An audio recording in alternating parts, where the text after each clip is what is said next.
Irmãos do Grupo Espírita Ivone Pereira, é sempre um prazer estarmos reunidos em nome de Jesus, em nome de Dona Ivone Pereira, e que sejam nossas primeiras palavras em agradecimento à equipe espiritual da casa, rogando que nos deem força e inspiração para que possamos cumprir a tarefa que nos foi determinada. E agradecimento também à equipe material da casa por tão honroso convite. Cabe-nos estudar o capítulo 17 do Evangelho segundo o Espiritismo e nós selecionamos o item 3 desse capítulo, que Kardec titulou Sede Perfeitos.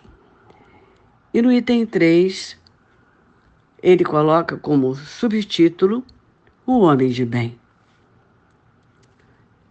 E nós estamos em busca de sermos homens de bem, principalmente neste momento em que nossa Terra está caminhando, numa transição para o mundo de regeneração. Ainda estamos em transição, tanto a Terra quanto nós. Neste capítulo, Kardec selecionou itens muito fantásticos. O primeiro item é caracteres da perfeição, em que ele analisa para nós uma passagem de Jesus, lembrando-nos que nós devemos amar de uma forma infinita, porque para nós amarmos os inimigos, fazendo bem para aqueles que nos odeiam. E ele faz uma analogia de nossa perfectibilidade com a perfeição absoluta do Pai. No item 2, Kardec vai analisando a perfeição absoluta do Pai misericordioso e bom, e aí lembra-nos da nossa perfeição que é relativa. E o item 3, nós temos o homem de bem. Em seguida, ele nos coloca os bons espíritas. O item 4 é a fantástica parábola do semeador.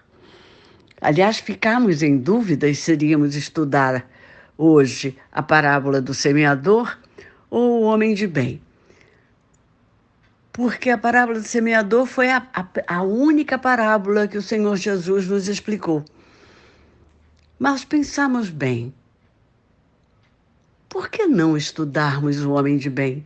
Já que estamos no mundo a caminho do mundo de regeneração, então vamos dar gotículas do que é ser um homem de bem, para que nós possamos nos trabalhar internamente, nos transformar e buscar melhorar um pouquinho mais a cada dia nas pérolas que Kardec nos dá do homem de bem.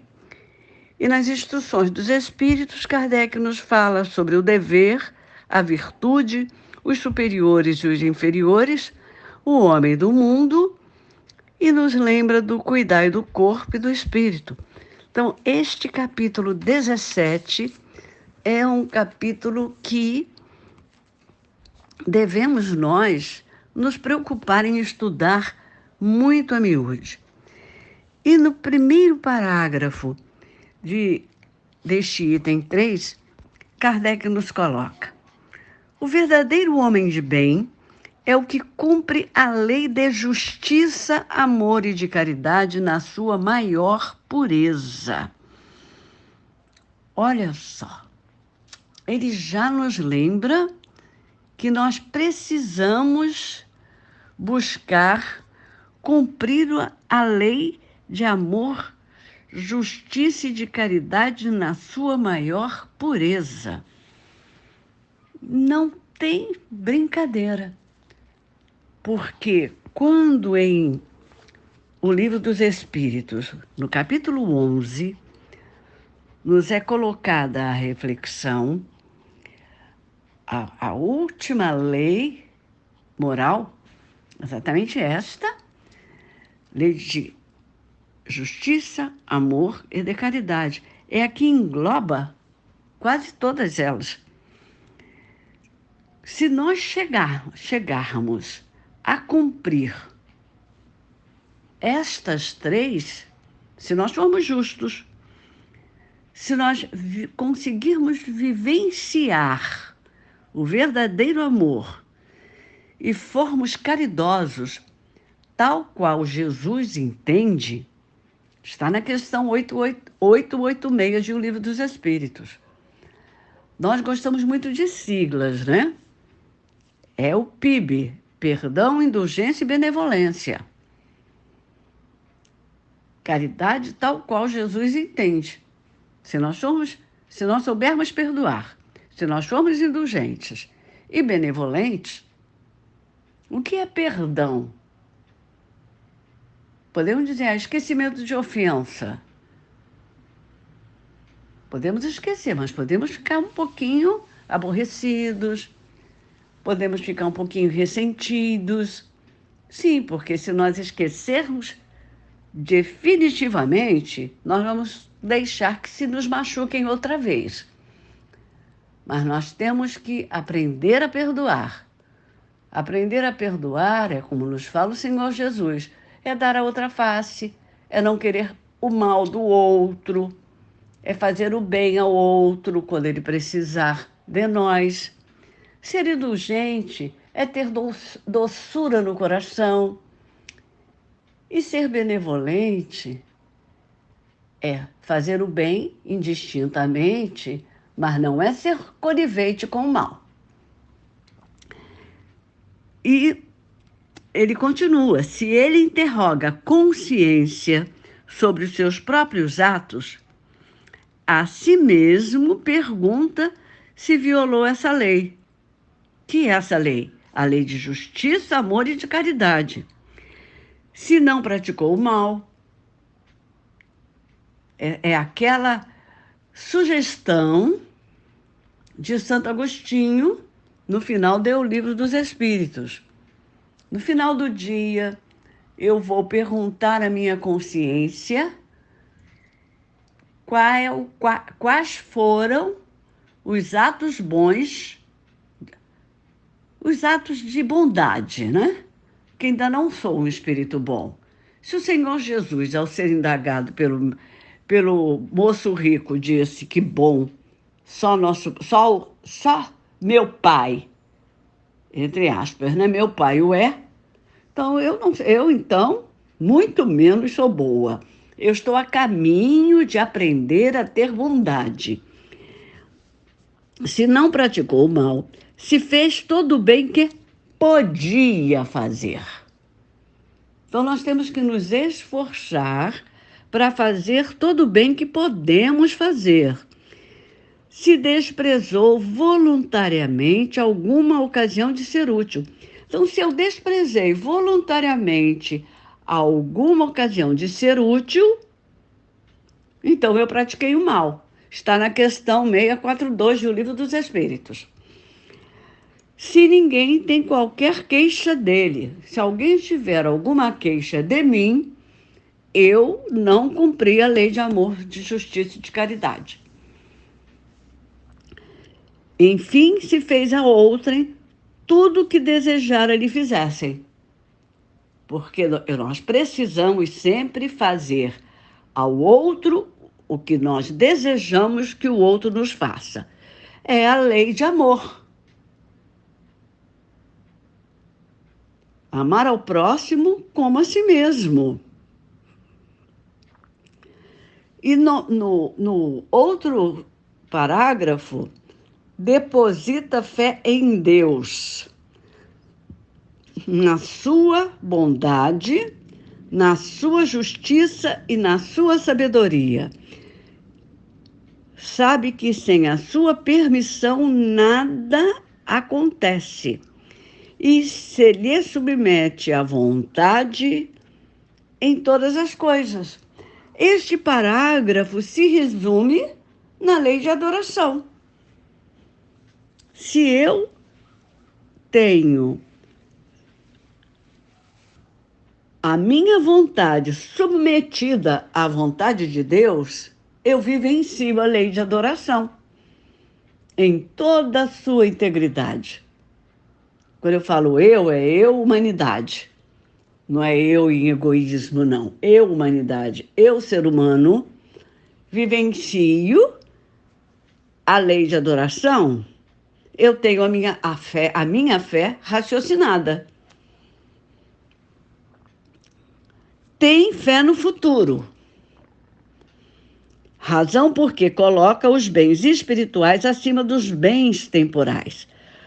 Ou seja, tenho resignação. O que quer dizer resignação? É o consentimento do coração. Porque o fato de eu ter a consciência, a certeza do futuro em minha vida, eu tenho obediência, é o consentimento da razão, então há uma junção de eu ter fé em Deus e fé no futuro. Eu sei que eu não vou acabar o dia que eu, entre aspas, morrer ou desencarnar, porque eu vou continuar. Eu vou continuar em um mundo espiritual e daqui a algum tempo, eu não sei quando, eu retorno para continuar em vida plena. Sabe que todas as vicissitudes da vida, todas as dores, todas as decepções são provas ou expiações e as aceita sem murmurar. Olha a lei de justiça voltando de novo em nossa reflexão. Então, eu sou um ser pacífico. Olha as bem-aventuranças. Eu sou pacífico sem ser passivo, com 2 S's. Eu não me revolto. Eu não pergunto por que comigo, mas sim eu modifico a pergunta. O que a vida quer me dizer com esta situação que eu estou passando? O que eu preciso aprender com esta situação? O que eu preciso modificar nas minhas atitudes com essa situação que eu estou passando? O que eu preciso amadurecer? O que eu preciso transformar nas minhas atitudes? E Kardec nos diz mais: possuído do sentimento de caridade e de amor ao próximo, faz o bem, pelo prazer de fazer o bem, pelo prazer de agir no bem, sem esperar paga alguma. Não saiba a sua mão esquerda o que faz a sua mão direita. E se eu for canhota, né, ou sinistra, não saiba a sua mão direita o que faz a esquerda. E se eu for ambidestra, melhor ainda, que nenhuma mão saiba o que a outra faz. Então, o ideal é que todos sejamos ambidestros, que aí eu nunca vou saber o que uma das mãos não vai saber. Perdão. Uma das mãos não vai saber o que a outra faz. Fazer como Bezerra de Menezes. Fazer, agir e passar. Retribuir o mal com o bem. Se alguém me faz um mal, eu já vou esquecer que aquele mal foi feito. E se me surgir alguma oportunidade, vamos fazer o bem àquele irmão. Sempre surgirá uma oportunidade de nós fazermos algo de bom para aquele que nos magoou. Sempre surgirá. A vida é um moinho. Aliás, existe uma música nesse sentido, que a vida é um moinho.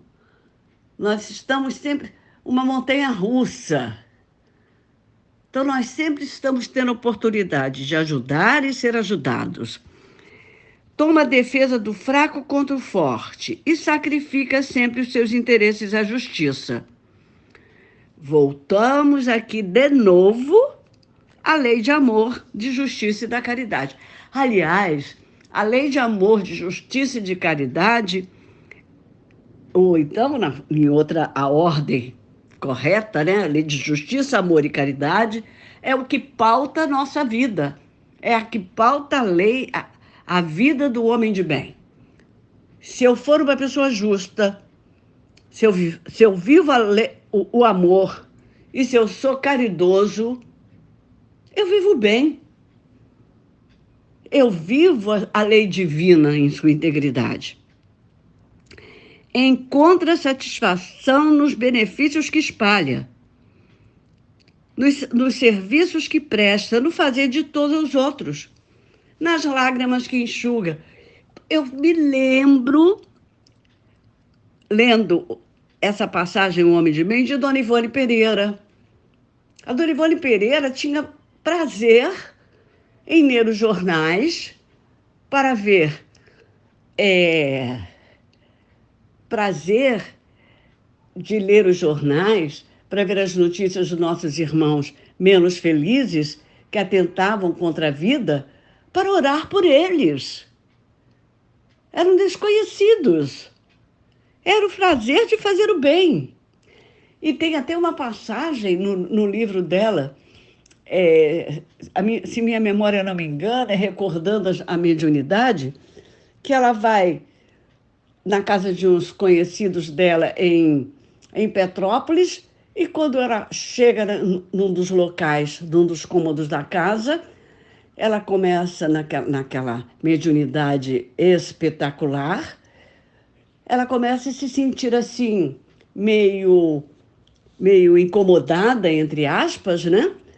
Porque um irmão estava precisando do socorro dela.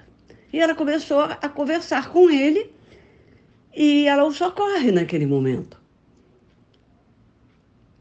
Dona Ivone tinha um caderninho de pessoas que ela socorria. Da mesma forma, o Divaldo Franco.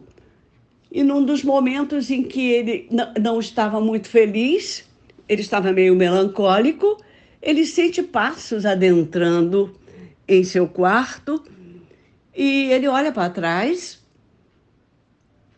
e o companheiro fala para ele: não fique triste.